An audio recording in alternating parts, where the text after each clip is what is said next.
Meus queridos irmãos, nós começamos no culto de passagem de ano um tema que entendi ser uma direção do Espírito Santo para a nossa igreja, tanto a nossa igreja aqui, sede, como também para as congregações de nosso setor,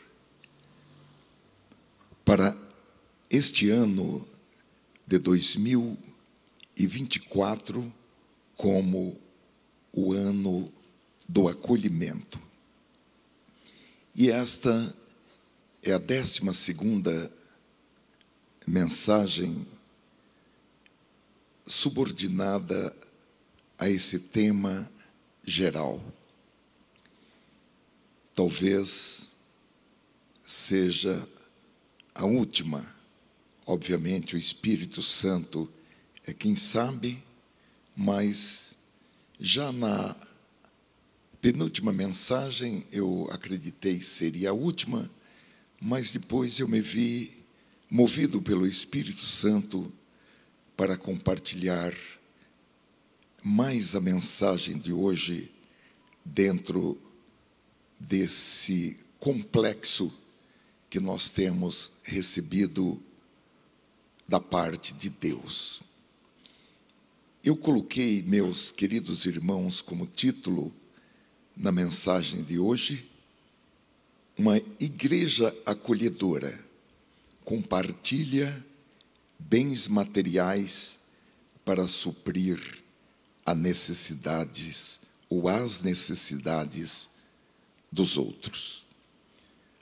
O nosso primeiro texto, e texto base, está na segunda carta de Paulo aos Coríntios, segunda epístola de Paulo aos Coríntios, capítulo 8, a partir do versículo 1, nós vamos ler a preciosa palavra do Senhor. Versículo 1.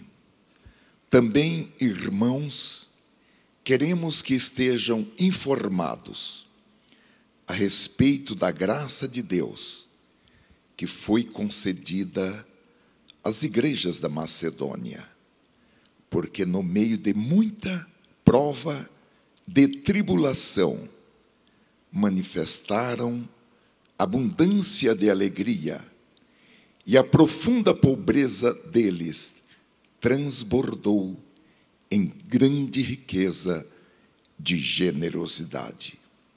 Porque posso testemunhar que, na medida de suas posses, e mesmo acima delas, eles contribuíram de forma voluntária, pedindo-nos com insistência a graça de participarem dessa assistência aos santos.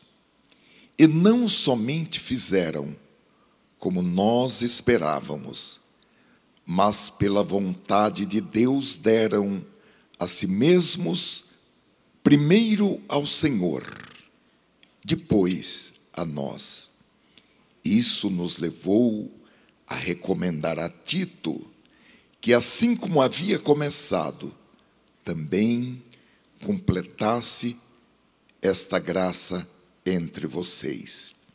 Mas como em tudo vocês manifestam abundância na fé, na palavra, no saber, em toda dedicação e em nosso amor por vocês, esperamos que também nesta graça vocês manifestem abundância. Não digo isto na forma de mandamento, mas para provar se o amor de vocês é sincero, comparando-o com a dedicação de outros. Amém.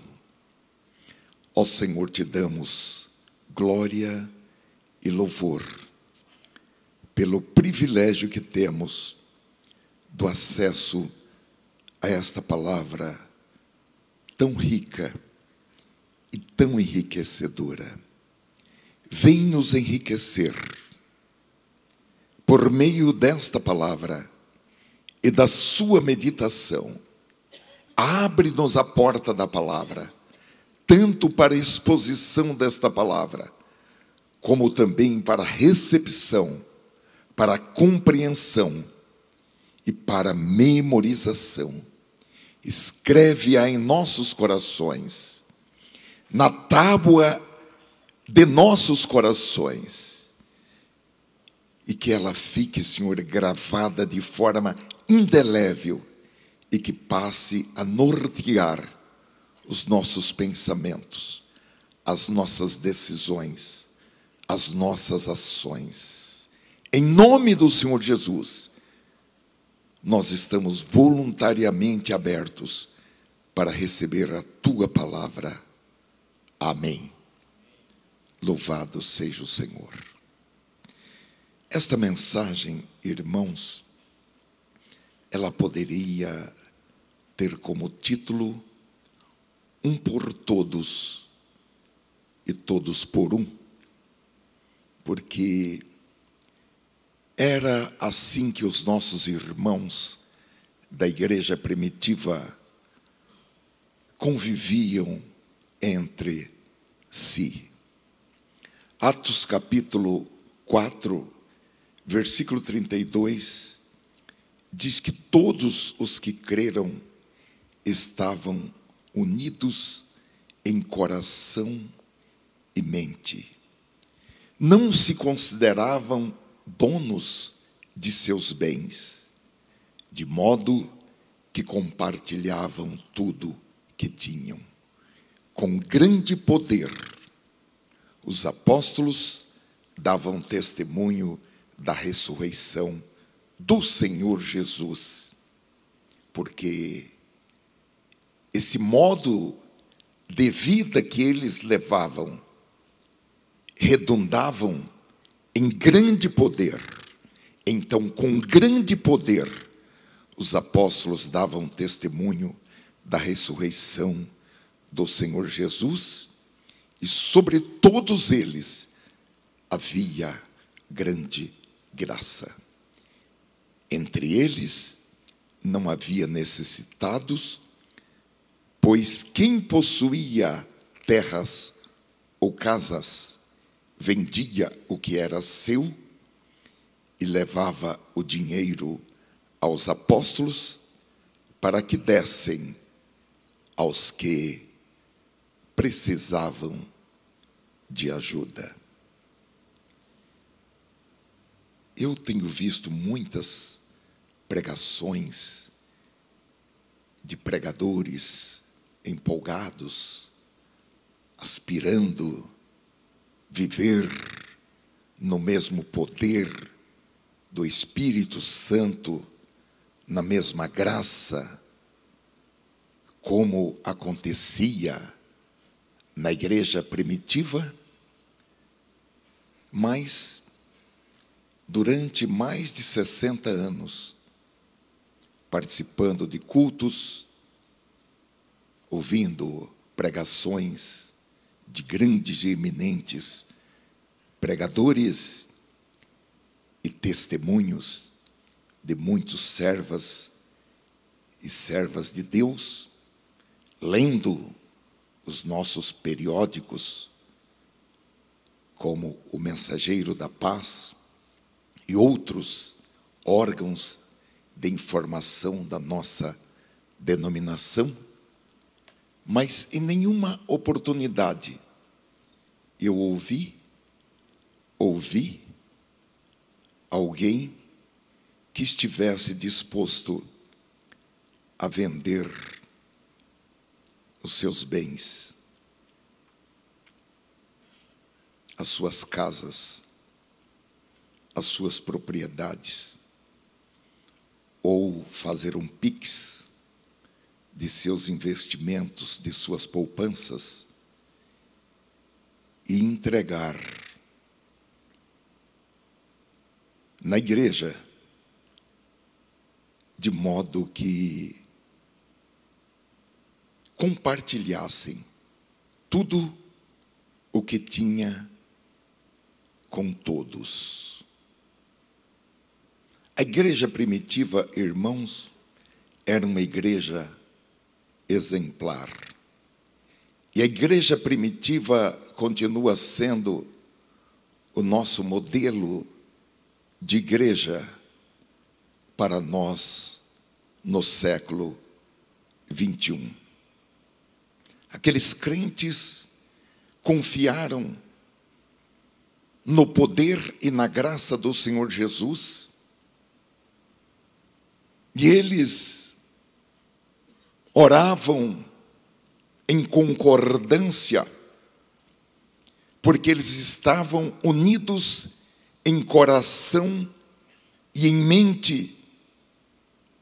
E como resultado, eles experimentaram uma vitória, uma grande vitória, num ambiente que lhes era hostil, um ambiente que lhes era contrário.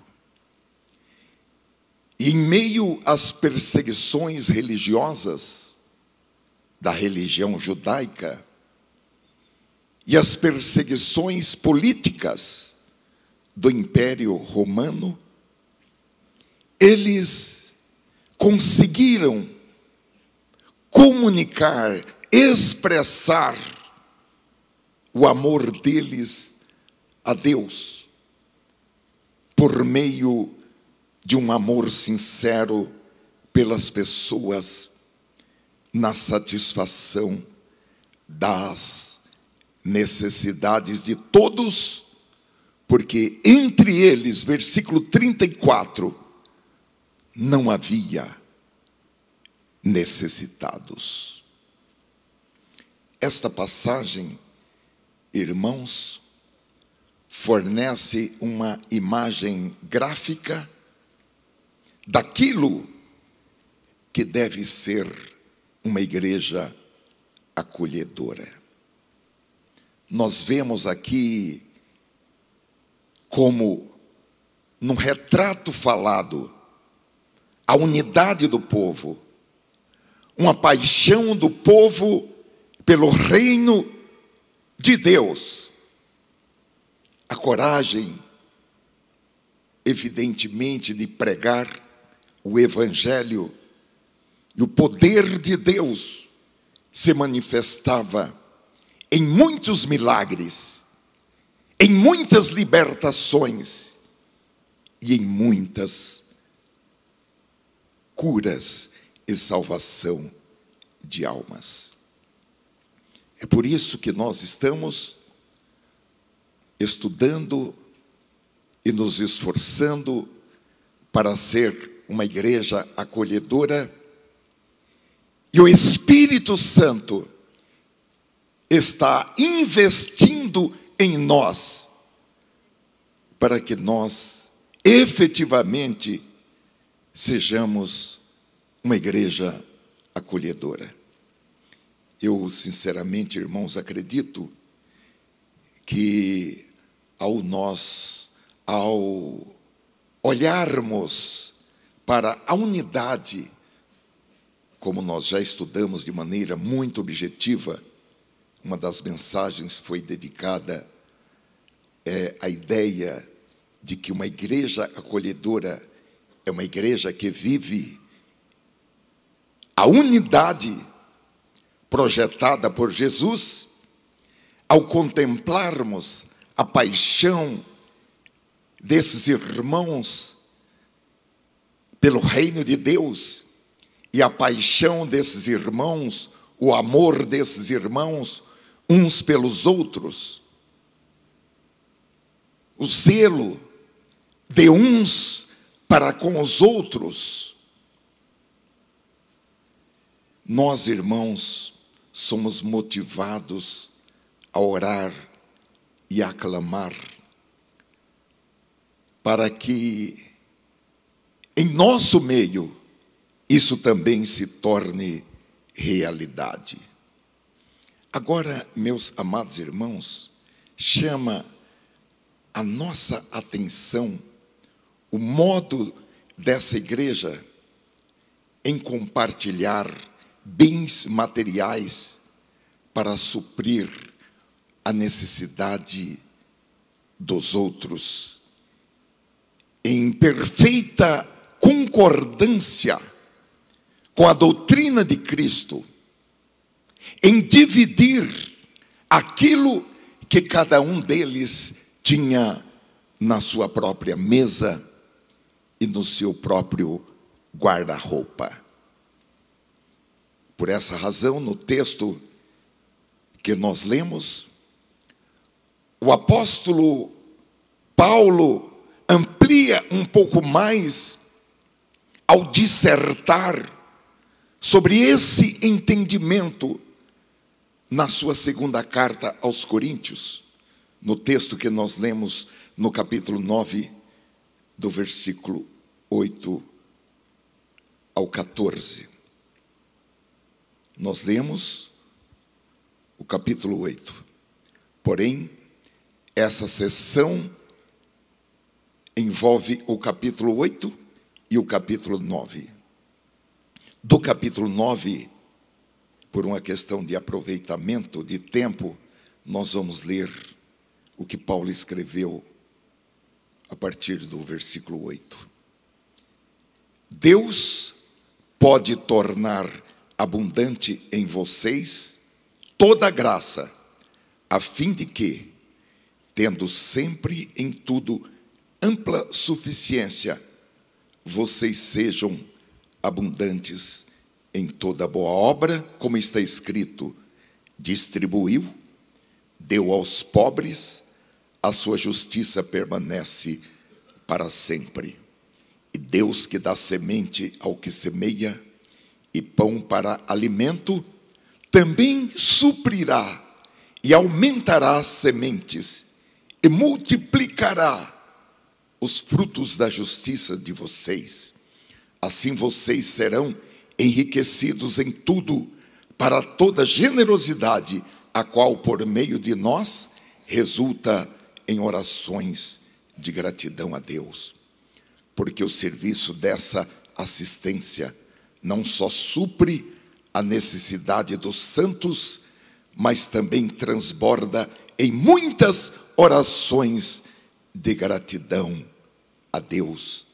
Na prova deste serviço, eles glorificam a Deus pela obediência da confissão que vocês fazem do Evangelho de Cristo e pela generosidade com que vocês contribuem para eles e para todos, enquanto eles oram por vocês com grande afeto, por causa da extraordinária graça de Deus que foi dada a vocês. Mais adiante, o autor da carta aos Hebreus diz: não se esqueçam da prática do bem e da mútua cooperação, pois de tais sacrifícios Deus se agrada. Aqui nós encontramos o encontro da oração daqueles que foram beneficiados pela generosidade. E o apóstolo Paulo diz que aqueles que foram beneficiados, eles oram com grande afeto, por causa da extraordinária graça de Deus que foi comunicada. E esta oração, com grande afeto,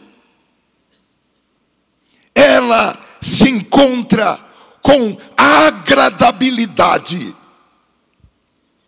que gera no coração de Deus.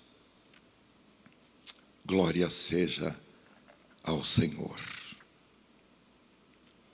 Pois, meus amados irmãos, Isso tudo aconteceu não em um ambiente de opulência e de riqueza, mas num ambiente de desemprego, de perseguição e de pobreza. Porém, repetimos Atos 4:42, porque todos os que creram em Jesus estavam unidos em coração e em mente, e eles não se consideravam donos dos seus bens, de modo que compartilhavam tudo o que tinham.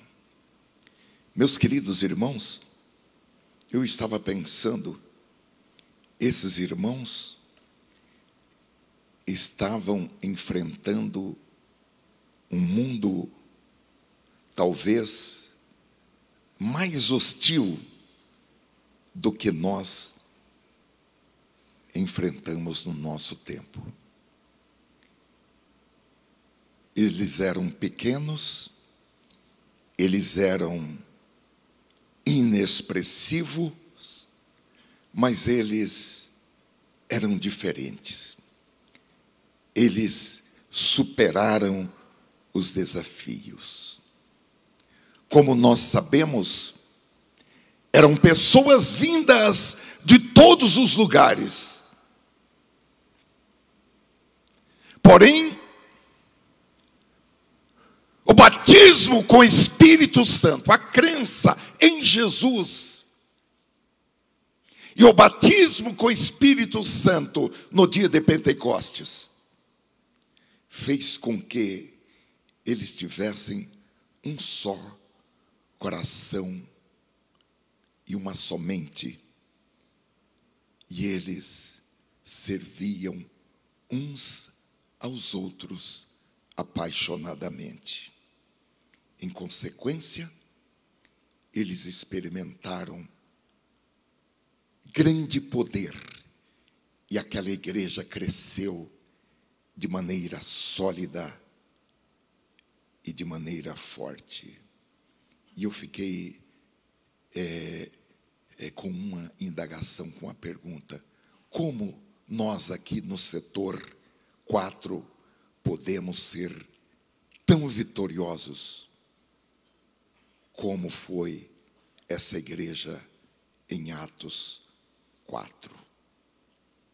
Agora, em nossos textos de Atos 8 e Atos 9, Paulo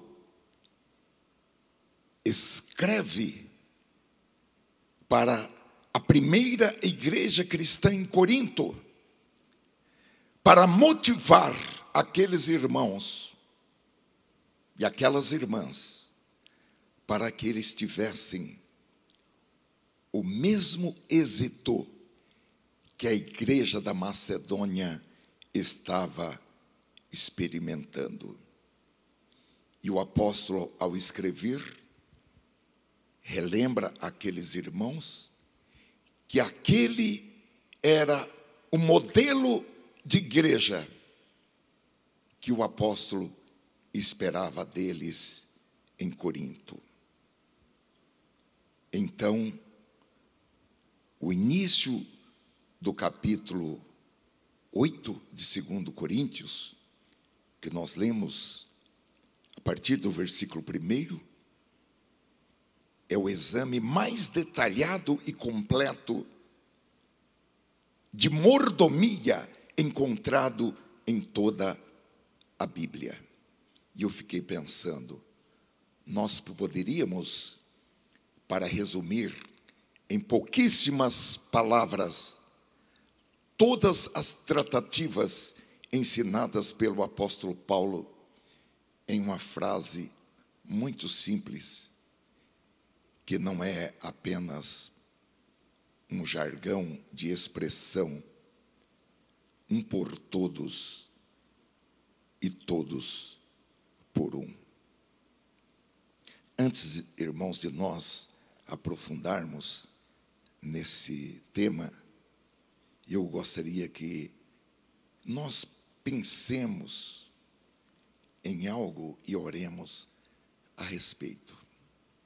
Em nossa sociedade, irmãos, o dinheiro é uma espécie de rei. Rei. Eu poderia falar em qualquer igreja sobre nós sermos fiéis administradores do nosso tempo, dos nossos talentos, dos dons que Deus tem nos dado, tanto dons naturais como dons espirituais. E poderia radicalizar nisso daqui, e ninguém ficaria chateado comigo.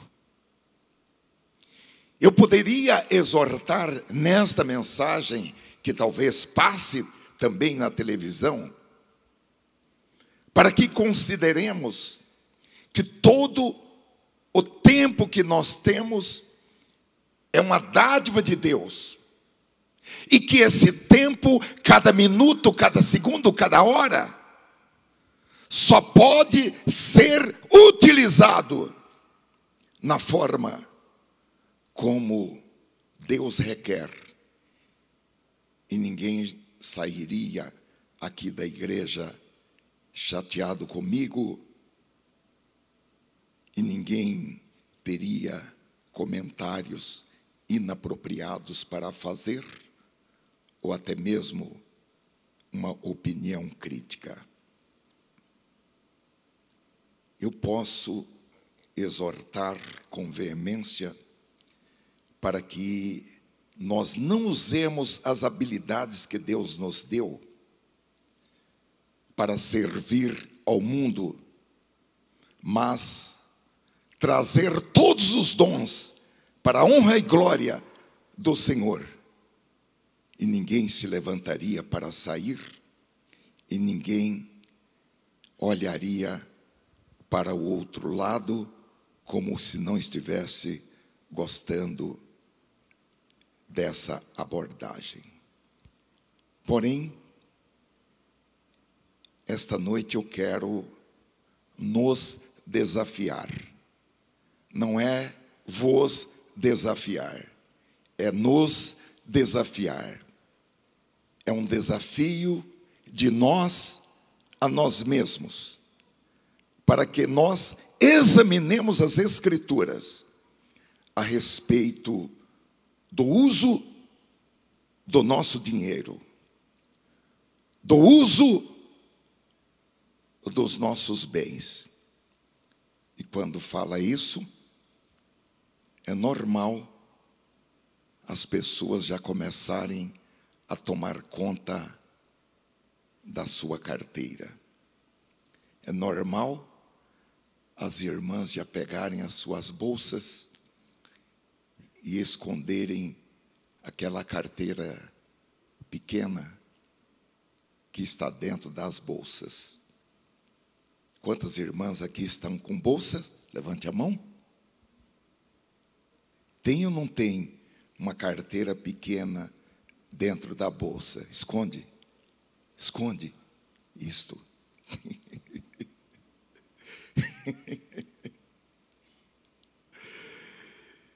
E não falta quem diga, olha, se você vai falar isso, eu quero que você saiba que eu trabalho duro para ganhar o meu dinheiro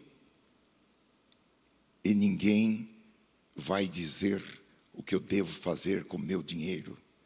E se você quer saber mais, na Bíblia está escrito, aquele que não trabalhe, que não coma. Bom,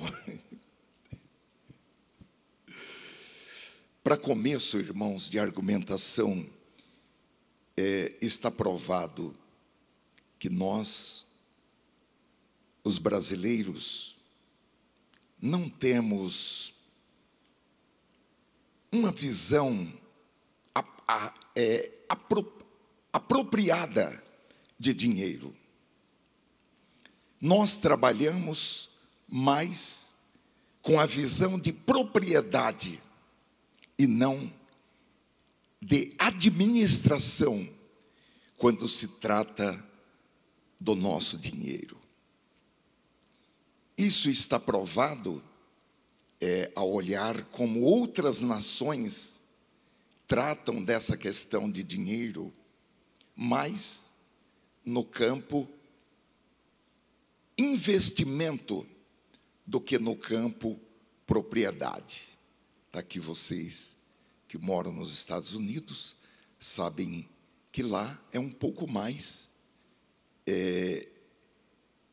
a relação com dinheiro está mais ligada com investimento do que com propriedade. Erroneamente, nós, aqui no Brasil, quase não compramos uma ação. Nós achamos que comprar uma ação de uma empresa é só para quem é muito rico e pode fazer um investimento na bolsa de valores e comprar ações de empresas. E para ter pouco, é melhor não ter nada, que é um pensamento errado. Em uma pregação que eu fiz aqui, eu não sei se foi domingo ou quarta, eu desafiei os irmãos para que não comessem pizza e nem lanche e nem tomasse Coca-Cola naquela semana e pegasse o dinheiro e comprasse ações, é plural, dá para comprar mais de uma, que é uma coisa muito simples, no seu banco, comprar a ação de uma empresa e que o Espírito Santo ia orientar você para fazer o investimento correto. Eu tenho confiança em Deus para dizer que quem acreditou na pregação, porque na maior parte das pregações nós não acreditamos, eu mesmo não acredito.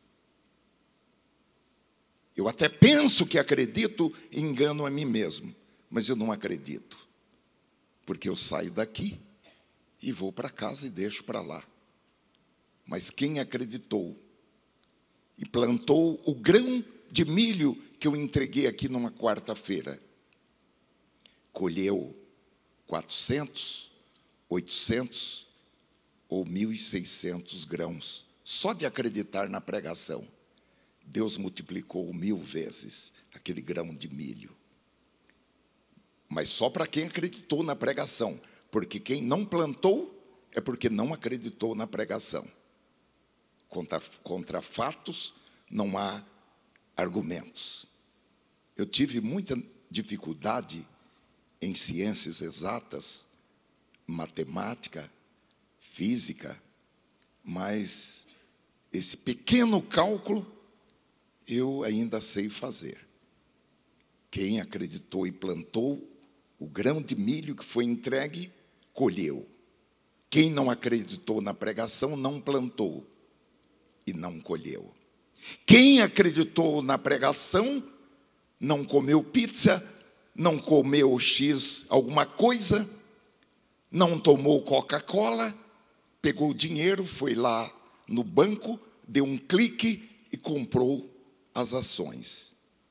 E eu tenho certeza que o Espírito Santo levou você, por revelação, a fazer um grande investimento. Então, meus amados irmãos, nós acreditamos tanto em fazer o que achamos ser melhor com o nosso dinheiro, que a cada dia as estatísticas provam que aumentam os pedidos de falência.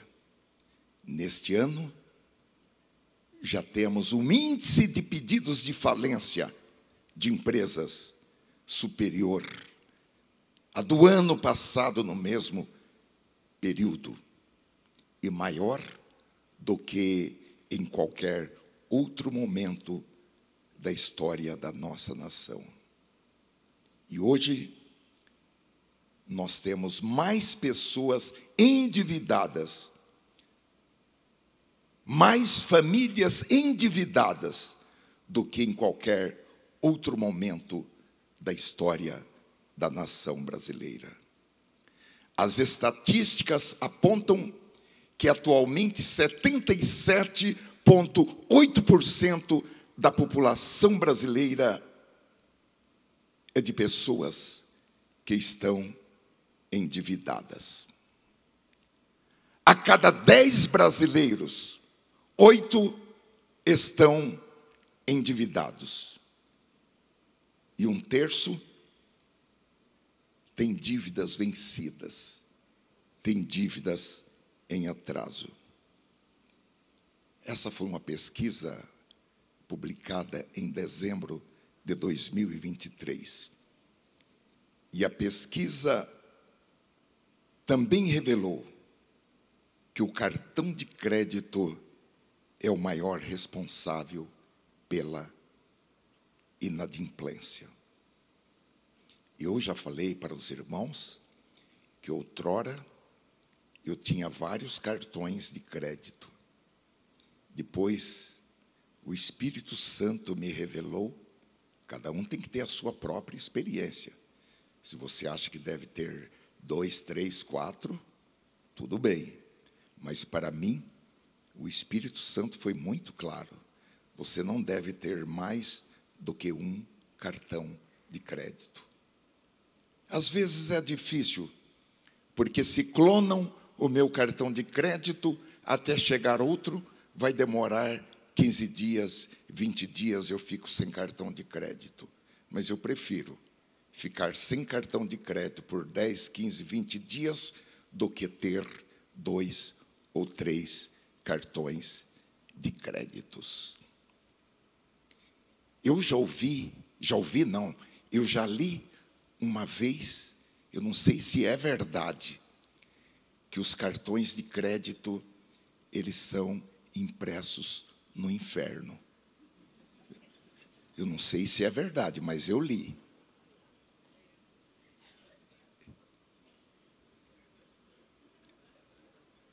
Vocês nunca leram isso? Não sabiam?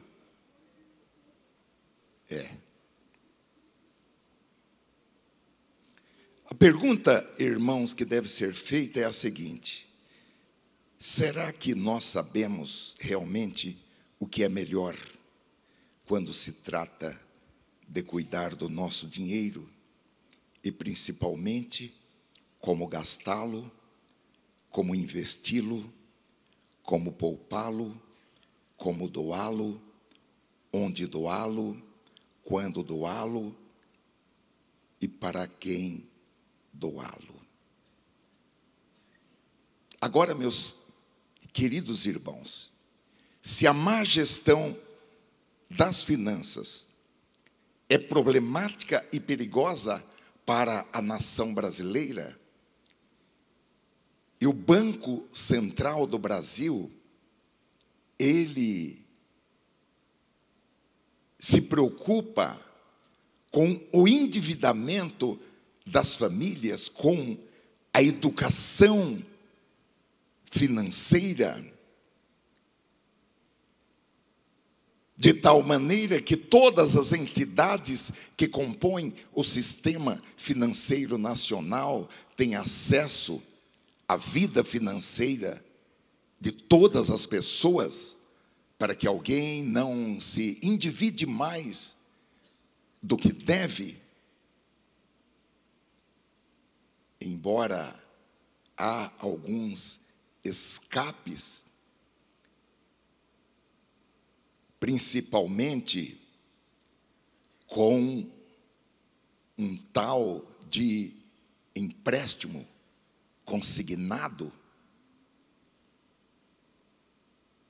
As propagandas desse empréstimo consignado também são feitas em gráficas que estão no inferno.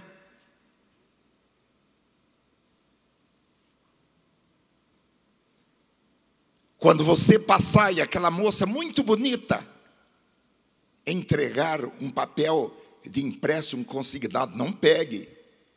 Não pegue. Porque você pode ser contaminado.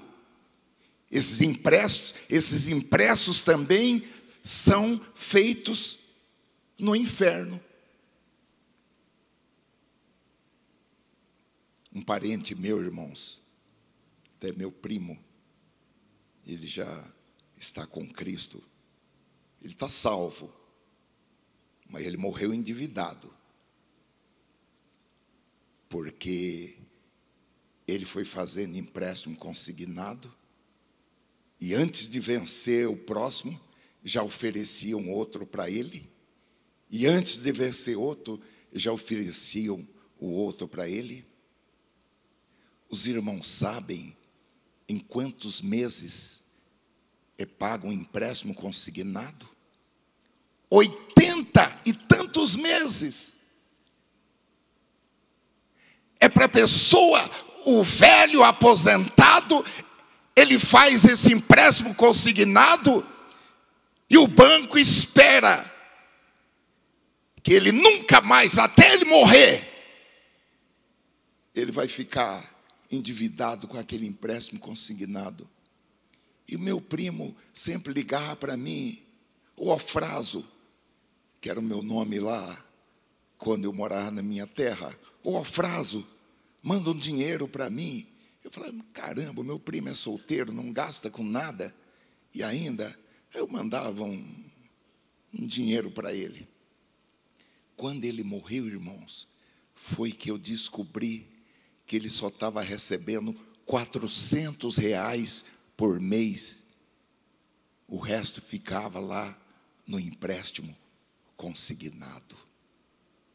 E eu vou falar para os irmãos, tem muitos homens de Deus e mulheres de Deus, e até mesmo obreiros e pastores, porque quando você pede a sua aposentadoria no INSS, antes de ser publicada a sua aposentadoria, já liga alguém, olha, eu quero te dar os parabéns, porque você está aposentado.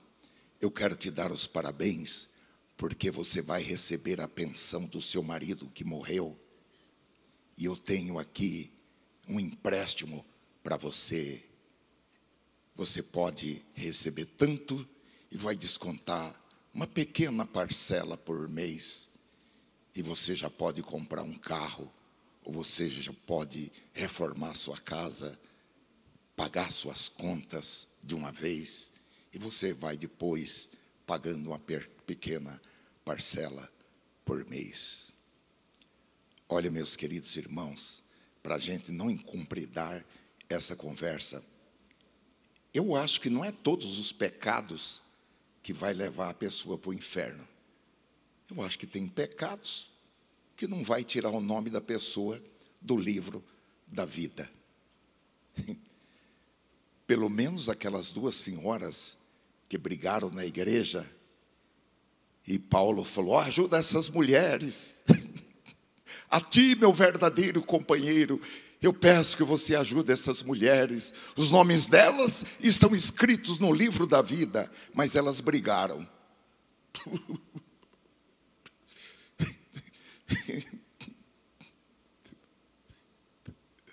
Agora, é perigoso, hein? Essas duas, elas brigaram e o nome não saiu do livro da vida. Mas pode ser que alguém brigue e o nome saia do livro da vida. Eu não estou garantindo, não, hein? Estou falando dessas duas que Paulo falou. Assim como o pecado de transgressão, porque a Bíblia diz, a ninguém devais coisa alguma, a não ser o dinheiro com que vos ameis uns aos outros. Eu tenho, assim, uma tese, minha tese, para mim, eu encontro fundamento bíblico. A minha tese é que no arrebatamento, Jesus não vai poder dar calote em ninguém. Agora, se a pessoa financiou um carro e ela sobe, o carro fica aqui, tudo bem, o banco vai na hora buscar o carro. Se a pessoa financiou uma casa, ela sobe, a casa fica aqui. Então o banco pega a casa e vende, tira o que é dele, o resto dá para o anticristo. Agora, a pessoa comprou roupa a prazo. A roupa está usada. Ou comprou comida a prazo. Comeu a comida. Agora ela vai para o céu e dá o calote no vendedor. Eu acho que Jesus não é injusto para fazer isso. A pessoa tem que ficar aqui. Não é que ela não vai ser salva. Ela vai ser salva. Porque, pelo que eu entendo, durante a grande tribulação, quem são estes de vestes brancas? Eu acho que no meio daqueles de vestes brancas, tem aqueles que deram o calote, aí veio o arrebatamento, eles não foram, daí eles ficaram aqui, pagaram as suas contas, e depois estão lá, de vestes brancas. Estes são os que vieram da grande tribulação. Oh, glória a Deus. Então, cuidado, hein? Se tiver alguma conta, faz pelo menos um seguro. Faz um seguro. Ixi, eu acho que não paga. Porque seguro, no arrebatamento, o seguro não vai pagar ninguém que foi. Vixe, não vai dar certo.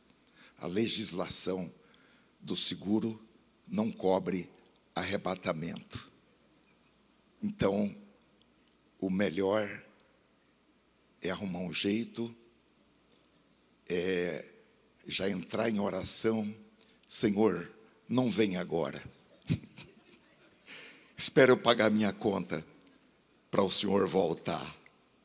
Eu não estou brincando, não. Vocês estão dando risada, mas eu estou sério. O assunto é muito sério. Então, meus amados irmãos, a má gestão das finanças é uma coisa problemática para a nação brasileira, mas ela é mortal para os seguidores de Jesus que estão esperando o arrebatamento.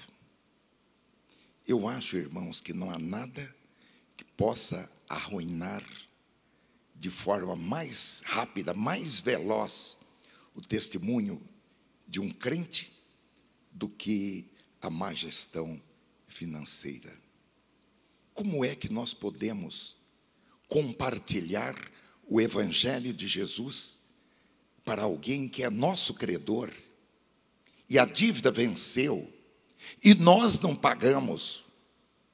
Como é que nós vamos fazer evangelismo pessoal lá na praça e vai que o homem ou a mulher passe por ali e fala: esse crente, ele não me pagou. Eu diria que isso é impossível. Mas voltemos ao nosso texto. Paulo está escrevendo para os irmãos e irmãs em Corinto, porque eles estavam muito entusiasmados e eles estavam dispostos a ajudar os seus irmãos e irmãs em Jerusalém. Os crentes de Jerusalém estavam lutando com dificuldades financeiras e os crentes de Corinto sentiram o Espírito Santo mover os seus corações para que eles se envolvessem. Eles haviam, irmãos, feito uma coleta E eles prometeram ajudar aqueles crentes. Mas algo aconteceu e as circunstâncias desviaram a atenção deles e eles não cumpriram aquele compromisso que fora feito.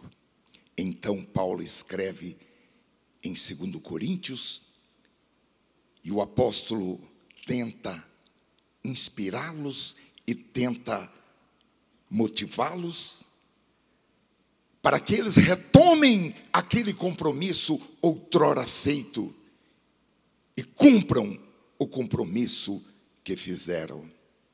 E o apóstolo Paulo usa os crentes da Macedônia como exemplo. A igreja da Macedônia como exemplo para estimular aqueles irmãos de Corinto à fidelidade. E ele diz nos versículos 1 e 2 do capítulo 8, que nós lemos: também, irmãos, queremos que estejam informados a respeito da graça de Deus que foi concedida às igrejas da Macedônia, porque no meio de muita prova, de tribulação, manifestaram abundância de alegria, e a profunda pobreza deles transbordou em grande riqueza de generosidade. Paulo diz que desejava que aqueles irmãos, aquela igreja de Corinto, conhecesse a graça que Deus deu às igrejas da Macedônia. E é interessante que Paulo aqui, ele não usa exaltação aos crentes macedônios como super crentes. Ele nem mesmo diz, como ele sempre redigia das suas epístolas aos santos das igrejas da Macedônia. Mas Paulo diz que foi a graça de Deus derramada e recepcionada pela igreja da Macedônia, que permitiu aqueles crentes dar e dar com alegria, mesmo eles estando em uma situação financeira e econômica extremamente difícil. O que diferenciava a igreja da Macedônia de tantas outras igrejas que não mereceram esse destaque nos dias de Paulo, e diria para os irmãos nos dias que nós estamos vivendo, é que aquelas igrejas da Macedônia estavam dispostas a permitir que a graça de Deus fluísse sobre eles e por meio deles. E essa graça não foi apenas testemunhos e cânticos e pregações dos pregadores, mas essa graça, ela foi transformada em ação. Ela foi transformada em algo concreto. Agora, o mais importante é nós notarmos que a igreja da Macedônia não era uma igreja de gente rica. Não era formada por crentes ricos que podiam dar muito dinheiro e não fazer nem cosquinha no bolso, porque eles tinham muito dinheiro. Essa igreja era formada por crentes que estavam lutando com dificuldade. Era formada por pessoas que não tinham dinheiro para dar. Porém, eles agiam em obediência ao chamado de Deus para compartilhar aquilo que Deus lhes havia dado. Porque não há ninguém que não tenha, que seja tão pobre e tão carente, que não possa compartilhar algo daquilo que Deus lhe tem dado. Agora é interessante que Paulo, ele junta essas três partes. É uma equação. Primeiro, a provação mais severa. Segundo, a alegria transbordante. E terceiro, a extrema pobreza. Eu fiz até um cálculozinho, uma soma, que eu peço que coloque. Se nós somarmos, misturarmos essas três variáveis, a provação mais severa, a alegria transbordante e a pobreza extrema, nós vamos ter como soma de cada dessas três variantes a rica generosidade. Olha, meus queridos irmãos, eu acho que é um resultado diferente daquele que Paulo testemunhou da situação no ponto zero da igreja de Corinto. Eu fiquei pensando, talvez hoje, se nós fôssemos encorajar os macedônios, nós íamos falar: olha, irmãos, guarde esse dinheiro, irmão, porque você vai precisar dele. Talvez hoje nós fôssemos sugerir tirar uma comissão representativa para ir falar com a vereadora, ou com a deputada, ou com o deputado,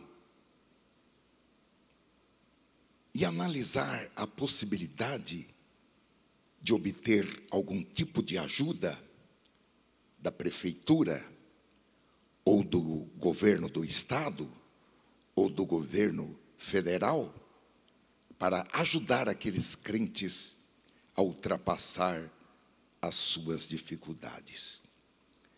Mas a Bíblia diz que os macedônios confiaram em Deus. Porque eles não apenas sabiam que Deus proveria para eles, mas eles confiavam que Deus proveria para eles, desde que eles fossem obedientes à vontade de Deus para a sua vida. Então Paulo somou esses três fatores e o resultado foi uma rica generosidade.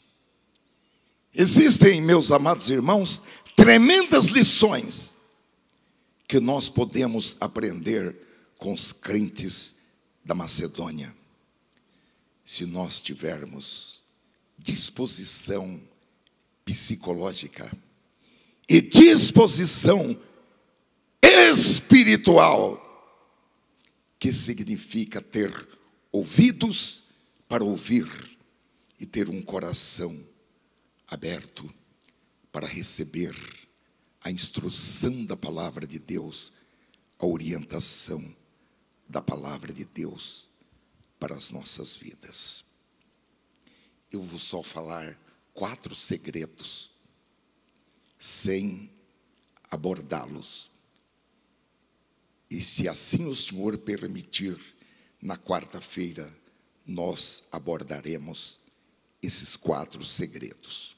O primeiro segredo, ou primeiro ponto, que é um ponto primário para uma mordomia piedosa, para dar com alegria, de acordo com o que nós aprendemos com os crentes da Macedônia, que primeiro eles deram-se a si mesmo ao Senhor, é entregar-se ao Senhor.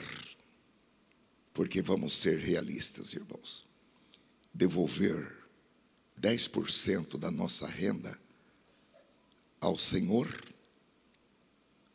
no mundo consumista, no mundo materialista, no mundo que nós somos pressionados a pensar como o mundo, a agir como o mundo, a fazer a mesma matemática financeira do mundo, não é fácil a gente vencer o mundo. O segundo segredo, irmãos, para uma mordomia piedosa é a obediência diante de circunstâncias de prova. No nosso texto fala prova de tribulação. Depois eu vou perguntar para os teólogos o que é prova de tribulação. Prova de tribulação. Mas diante de circunstâncias e de dificuldades esmagadoras,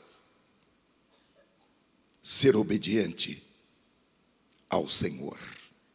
As igrejas da Macedônia não deram porque tinham em abundância.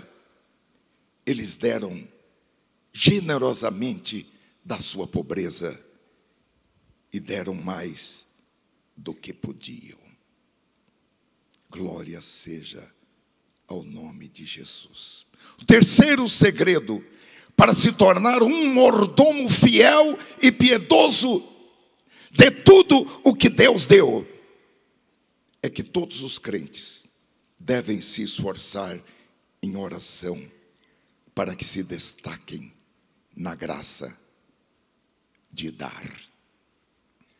As nossas orações devem incluir um clamor e lágrimas, para que Deus nos dê a graça de dar. Porque há muitos crentes que não foram libertos da graça, não receberam ou não deixaram fluir sobre eles a graça de dar. Bendito seja o Senhor. E o último e quarto segredo para se tornar um mordomo piedoso é reconhecer que damos não por causa do que podemos fazer pela igreja, mas por causa do que Deus fez e do que Deus fará através de nós e por nós. Se o Senhor permitir, na próxima quarta, eu quero aprofundar esse estudo com os irmãos, que eu chamo de como ganhar dinheiro sem fazer força. Amém? A palavra de Deus nos ensina como ganhar dinheiro sem fazer força. Amém? Não há olhos vermelhos, não há estômagos com gastrite ou úlcera, porque a bênção do Senhor enriquece sem dores. Amém, irmãos? Glória a Deus. Senhor, obrigado por este privilégio que estou tendo com os meus irmãos e irmãs, de mergulhar na Tua palavra e na revelação do Espírito Santo, para que na vida de cada irmão, de cada irmã, seja inaugurado um novo tempo, dentro do propósito que o Senhor estabeleceu para o Teu povo aqui na terra. Oh, glória a Deus. Nós estamos impressionados com a Tua palavra. A Tua palavra é a verdade. E a Tua palavra nos guia para caminhos até então desconhecidos. Coisas que olhos não viram, ouvidos não ouviram, nunca subiram aos corações, aos nossos corações. São coisas que o Senhor tem preparado para os Teus pequeninos, para aqueles que o Senhor ama. E nós te damos graças pelo privilégio que temos do acesso à tua palavra, em nome de Jesus Cristo. Amém, irmãos? Glória a Deus. Vamos ficar de pé, irmãos. Nós vamos encerrar o nosso culto nesta noite. Glória a Deus. Nós temos 3 conversões pela internet. A Andréa Orsini, de 59 anos, de São Paulo. A Raquel, de 39 anos, de São Paulo. E a Yanderhir Lima de Souza, de 32 anos, de Anápolis, Goiás. Se você está conosco aqui ou pela internet, e você está meio afastado de Cristo, está em cima do muro, esta é a oportunidade de você vir para o aprisco das ovelhas. O seu lugar não é longe e nem no muro. O seu lugar é dentro do aprisco das ovelhas. Há entre nós alguém que está afastado da casa de Deus e nesta noite quer voltar? Glória a Deus. Aleluia. Não precisa ficar com medo, não. Glória a Jesus. Aleluia. Senhor, nós oramos por estas pessoas que foram sensíveis à tua palavra e que abriram seus corações.